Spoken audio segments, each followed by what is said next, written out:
आजचा भाग ना एकदमच मजेशीर आणि एकदम भारी असा आहे. त्यामुळे व्हिडिओ शेवटपर्यंत नक्कीच बघा. चला तर मग सुरुवातीला आपण पाहतो की इकडे शरू ना कॉल करत असते.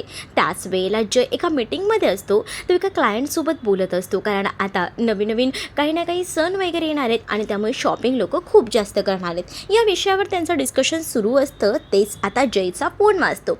जयचा फोन आल्यावर तो म्हणतो की सॉरी टू से, पण मला हा कॉल उचलावा लागणार आहे, कारण मला ना हा कॉल महत्त्वाचा आहे यासाठी. असंही जयने म्हटलेलं असतं. तर मॅकचं लक्ष बरोबर जयच्या फोनकडे असतं.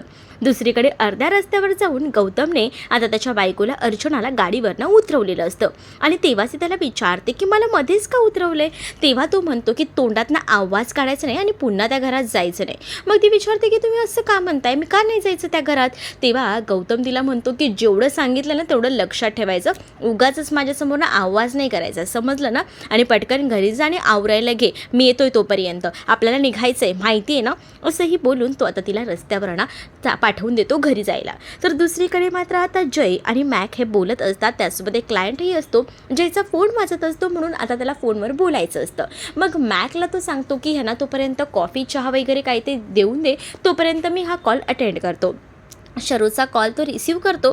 तर शरू जयला म्हणते की एक मोठा प्रॉब्लेम झाला आहे. जय म्हणतो की आता काय झालं आहे. त्यावर शरू सांगते की अधिक मासाचं वाण घ्यायला गौतम बांदेकरला बोलवलं होतं. पण तुला सांगू का, तो इतका चापलूस आहे ना, त्याला काय झालं काय माहिती. साप बघितल्यासारखा ना तो लगेच पळून गेला. म्हणजेच ना मला त्याच्यामध्ये काहीतरी गडबड वाटली बघ.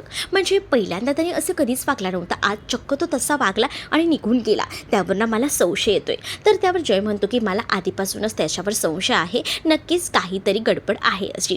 तर दुसरीकडे स्मरायला बाहेर आलेली असते आणि ती आता ना त्या गौतमला कॉल करत असते. गौतम आता तिला म्हणत असतो की काय आहे ना की मला तिथून निघावं लागलं. गौतमला ती म्हणते की एवढी काय घाई होती निघायची. तेव्हाच गौतम तिला सांगतो की प्रॉब्लेम झाला होता आणि त्यामुळेच ना निघावं लागलं. काय प्रॉब्लेम, कसला प्रॉब्लेम, असंही आता ती विचारू लागते. तेव्हाच ना गौतम तिला म्हणतो की अगं त्या परभानकडे ना माझी बायको आली होती. हे ऐकल्यानंतर तर आता या स्मरायणाला तर धक्काच बसतो. ती म्हणत असते की काय रे, तू तुझ्या बायकोला सुद्धा सांभाळू शकत नाही का. अरे तिला घरात बसवायचं ना. हां आता तिला बसवलंय घरात, मग आता पुढे काय. तुला मी सांगितलं या, ते काम झालं पाहिजे, कुठेही अडलं नाही पाहिजे काम, एवढं लक्षात ठेव. असंही आता ती त्याला बोलत असते. त्यावर दुसरीकडे आता हा फोन वगैरे ठेवला जातो. रात्र झालेली असते. तेच आता ना या स्मरायला गरम होत असतं. ती म्हणत असते की लोक राहतात कुठे यार, किती गरम होतंय, असं वाटतंय की या तंदूरमध्ये मला भाजलं जाते. पण इकडे चौघीही बहिणी मस्त निवांत झोपलेल्या असतात, कारण या सगळ्यांना सवय असते ना या वातावरणाची. हिला एसीची सवय असल्यामुळे तिला त्या गोष्टी शक्य होत नसतात, जमत नसतात. ती एकदा उठते, तो काही छोटासा फॅन असतो तो घेऊन फक्त स्वतःला हवा वगैरे घालते आणि त्यानंतर पुन्हा एकदा निवांत अशी झोपते. पण रात्रीच्याच वेळेला ना गौतमला भेटायचं असतं. खरं तर हे सगळं प्लॅनिंग ना शरूचं असतं, कारण गौतम होणारा जावई आहे म्हटल्यावर ह्यालाही काहीतरी अशी भेटवस्तू द्यायला हवी. म्हणजे हा अधिक मासाचं वाण वगैरे हे सगळं काही ठरलेलं असतं आणि त्यामुळेच ना ह्या लोकांनी रात्री यायचं डिसाईड केलेलं असतं. त्या गौतमसोबत ना तर जयसुद्धा आलेला असतो, कारण प्रॉब्लेम व्हायला नको काय असंच वाटत असतं. तेच आता गौतमने बाहेर येऊन कॉल केलेला असतो. गौतम जेव्हा बाहेर येऊन कॉल करतो तेव्हा लगेच ना इकडे असणारी आसावरी त्याचा कॉल रिसीव करते. आसावरीने कॉल रिसीव केल्याबरोबर आता आसावरी म्हणत असते की हॅलो गौतम, बोला ना, काय झालं आहे. तेव्हाच ना गौतम तिला म्हणत असतो की मी बाहेर आलो आहे, ये ना लवकर, असं बोलून तो तिला बोलवून घेतो. त्याबरोबर आता गौतमचा फोन ठेवून तीही बाहेर जायला निघते, कारण तिलाही घाई झालेली असते. कधी एकदा ती गौतमला जाऊन भेटते. तेच घराच्या बाजूला ते दोघंही जण भेटलेले असतात. गौतमला आसावरीला जाऊन घट्ट मिठी मारायची असते, म्हणूनच त्याचं लक्ष ना जयकडे असतं. जयला आता तो लगेच ना तिकडे वळायला सांगतो, जेणेकरून त्याला घट्ट मिठी मारता येईल. जय तिकडे तोंड करून बघतो. तोपर्यंत हे दोघंही जण मस्तपैकी मिठीत मस्त विरहात एकदम एन्जॉय करत असतात. थोडंसं का होईना ती मिठी हवीशी वाटत असते. तेच आता दुसरीकडे पाहायला मिळतं की इथे शर्वरीला जाग येते. शर्वरी बाजूला बघते तर काय, तिथे आता आसावरी नसते. आसावरी नसल्यामुळे ती समजून जाते की नक्कीच ना बाहेर गेली केली असेल, म्हणून ती लगेच उठते आणि लगेच ती बाहेर जायला निघते. आणि जेव्हा ती बाहेर जाते ना, तेव्हा बघते की हे सगळं काय आहे, मी प्लॅनिंग केलं होतं आणि हे तर ह्यांचं भलतंच चालू आहे असाही विचार ना आता तिच्या मनामध्ये सुरू असतो.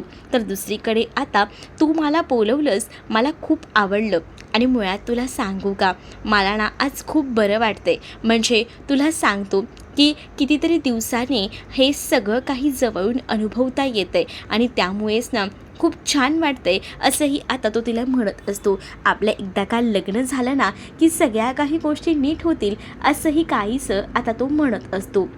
तेच दुसरीकडे आता पाहायला मिळतं की तू बाहेर येते आणि म्हणते, यार काय चाललं यार तुमचं, माझं प्लॅनिंग होतं हे सगळं काही करायचं आणि इथे तुम्ही लोक एन्जॉय करताय, का मला सांगितलं नाही असंही बोलून तिने आता त्यांना ओरडायला सुरुवात केलेली असते.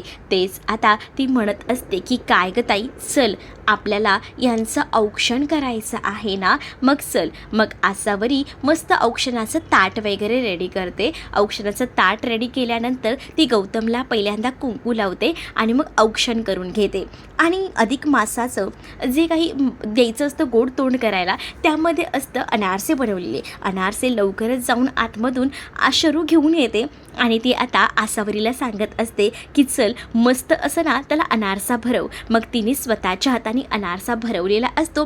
तर हे सगळं काही ना मोबाईलमध्ये शूट करायला आता शरूने सांगितलेलं असतं. मग इकडे गौतमला जसा अनारसा भेटतो ना, अनारसे बघूनच ना त्याच्या तोंडाला अगदीच पाणी सुटलेलं असतं. तो म्हणतो, कसला कमाल अनारसा झालाय. शरू म्हणते की आमच्या आईच्या हाताला टेस्टच तितकी भारी आहे, मग अनारसा तर चांगला होणारच ना, त्यात काय एवढं. आणि असंही बोलून ती आता या सगळ्या काही गोष्टी सांगत असते. तर त्यानंतर इकडे मला तर बाबा गोड खूप जास्त आवडतं. त्याचबरोबर जयला सुद्धा सांगितलं जातं की तूही घे ना थोडंसं, पण जय नाही म्हणत असतो. मग आता नो शुगर, तो शुगर वगैरे खात नाही असं काहीसं आता शरूला कळतं. मग आता गौतम जिजू तुम्ही शुगर खाता म्हणूनच गोड आहात, पण हा कडू कारला आहे असंही ती म्हणत असते. इकडे स्मरायराला जाग येते. ती बघते तर काय ह्या दोघी कुठे गायब झाल्या, नक्कीच ना गौतम बाहेर आलेला असणार आहे अशी तिला शंका येते आणि म्हणून ती लगेच उठून बाहेर जायला निघते. मग आता कोणीतरी आतमधून येतंय याचा लगेच आवाज येत असतो. तेच इथे शरू मुद्दामुन्ना जबरदस्तीने या जयच्या तोंडात हा अनारसा कोंबते आणि जावयाचा मान असतो असंच ती बोलून जाते. अखेरीस हा सुद्धा जावय तर होणारच आहे ना.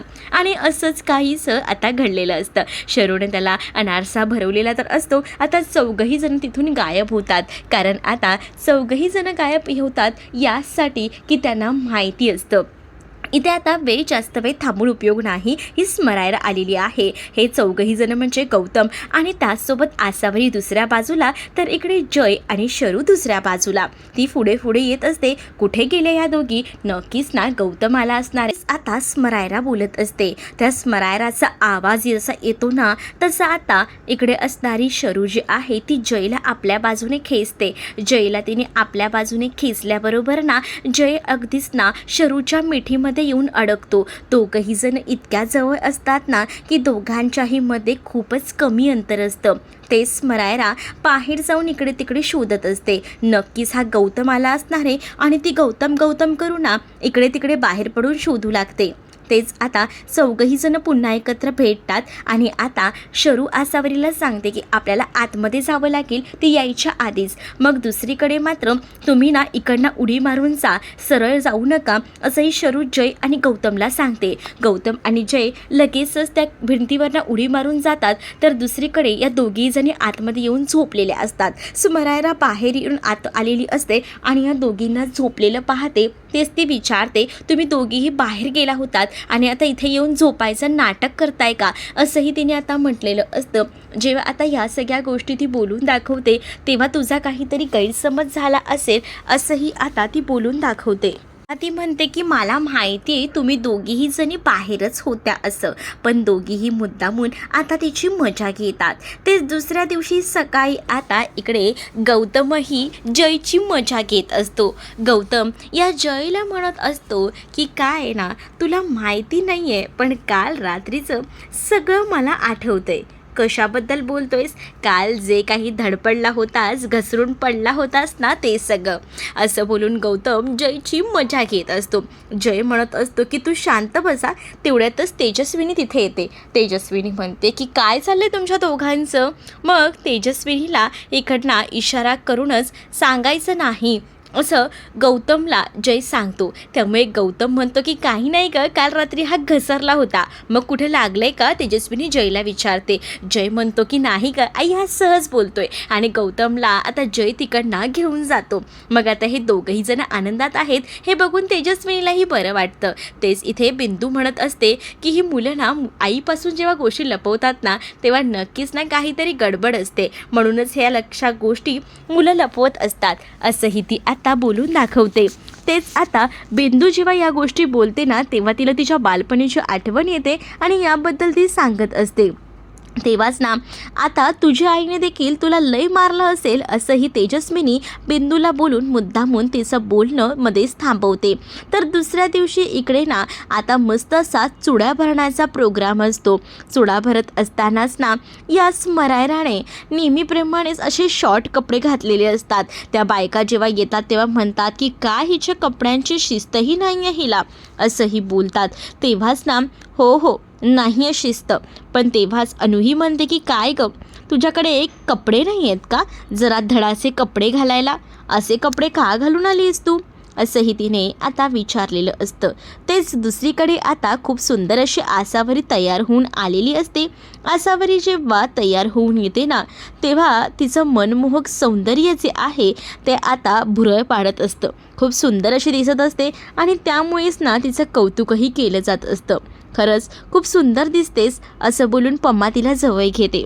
तेव्हाच आता बांगड्या भरण्याचा कार्यक्रम असताना मयू विचारते की ह्या बांगड्या का भरल्या जातात, याचं कारण काय आहे?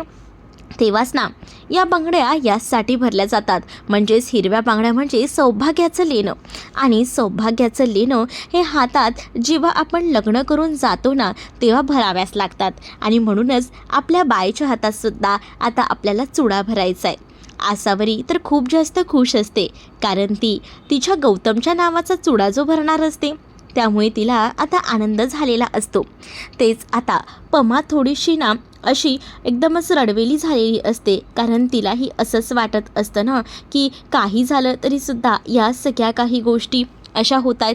त्यामुळे मग तेव्हा ना पम्हाला आसावरी शांत करत असते. त्यानंतर आता चुडा भरायचा हा प्रोग्राम एकदम मस्त असा रंगलेला असतो. तेव्हाच आता आसावरीच्या हातामध्ये जेव्हा चुडा भरला जातो ना, तेव्हा ना आसावरीला भास होऊ लागतात की समोर ना तिच्या आता गौतमच आहे. आणि गौतमचे भास झाल्याबरोबर ती आता लाजू लागते. तेच आता चुडा भरताना तिला सतत गौतमची आठवण येत असते आणि कधी एकदा ती फोटो काढते असं तिला झालेलं असतं. फोटोज आता अनु मोबाईलमध्ये काढते. अनु जेव्हा मोबाईलमध्ये फोटोज काढते ना, तेव्हा आता ती म्हणत असते सेल्फीसुद्धा काढूया. आणि मग सेल्फी ही दोघींमध्ये आता छान असा काढला जातो. आणि मग अनु म्हणत असते की आता हा फोटो मी जिजूंनाही पाठवते, म्हणजेच तिला गौतमला तो फोटो शेअर करायचा असतो. आणि यासाठी तिची धावपळ गडबड सुरू असते. आता खूप सुंदर सुंदर असे फोटोज काढलेले असतात अनुने आसावरीचे. आणि मग ते सगळे फोटो इकडे असणाऱ्या गौतमला शेअर केलेले असतात, जेणेकरून गौतमही एकदम ना फ्लॅट झाला पाहिजे ना आसावरीला बघून. हाच उद्दिष्ट इकडे अनुचं असतं. फोटो वगैरे झालेले असतात, छान आसावरी दिसत असते. दुसरीकडे हा सीन दाखवला आहे की इकडे आता दागिने वगैरे लंपास केलेले आहेत या गौतमने. तेच आता म्हणत असतो तो की चल लवकर पॅकिंग कर, आपल्याला 2 दिवसात निघायचं आहे.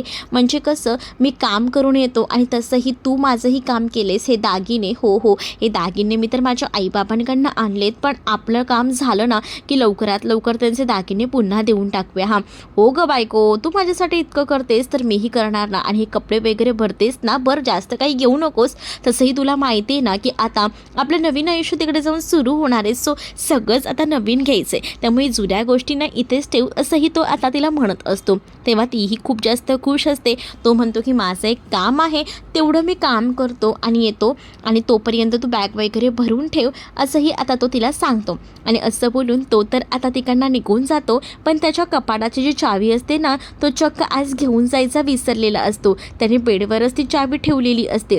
मग तिला ती चावी भेटते. तेच ती म्हणते की जाऊ दे, चल हे गेलेत ना, यांची बॅग भरून ठेवते म्हणजे हेही खुश होतील. म्हणजे ह्यांनाही असं वाटेल की चला बायकोने आपल्यासाठी काहीतरी केलं आहे. पण जेव्हा ती बॅग बाहेर काढते तेव्हा त्यामध्ये ना त्याचे वेगवेगळे आधार कार्ड्स त्याच्या नावाचे असतात. आणि हे सगळं बघून ना खूप मोठा धक्काच ना इकडे असणाऱ्या या अर्चनाला बसतो. अर्चना तर विचारच करू लागते. मग आता अर्चना काय स्टँड घेईल हे येणाऱ्या पुढील भागामध्येच आपल्याला पाहायला मिळेल. तुम्ही जर आपल्या चॅनलवर नवीन असाल तर चॅनलला सबस्क्राईब नक्कीच करा. चला तर मग भेटूया पुढच्या भागामध्ये. तोपर्यंत टाटा बाय. व्हिडिओ आवडला तर लाईक करा.